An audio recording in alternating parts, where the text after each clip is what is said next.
Şu an için asgari ücretle geçinebilmek imkansız yani. Hiç yani çalışmayan bir insan, ayrıyeten çalışmayan bir insan asgari ücretinden geçinemez kardeşim.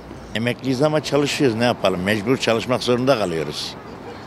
Geçinemiyoruz yani, bu 19 lira maaşla geçinmek imkansız. Düşük tabii canım. Çok, emekliler için de olsa düşük, asgari ücret için de çok düşük.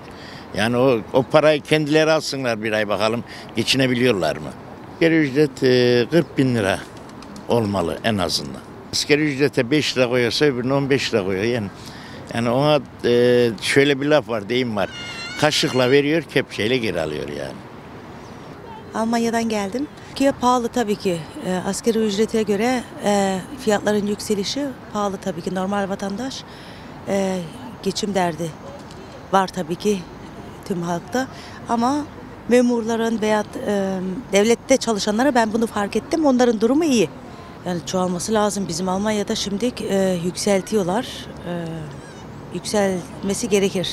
Yani şu an 22 diyorsunuz, 22, 26, 30 bin yapsın. Halk geçinemedi mi? Olmaz ki bu ülke. Sorun burada. Düzelmesi lazım yani. Ben beğenmiyorum. Çünkü geçinmek, bir yemek içmek bu her insanın ihtiyacı. Yani ben bunu yapamadıktan sonra ne bileyim, çalış, kirayı ödeyemiyor millet, elektriğini ödeyemiyor. Bir yemeğe gidemiyorsa bence bir yanlışlık var. Vallahi ücretler yetersiz tabii. Herkes biliyor bunu. Yani çok arttırılması lazım bu. Yani yok 29 falan konuşuluyor, 30 konuşuluyor. Yetmez ki, onlar da yetmez.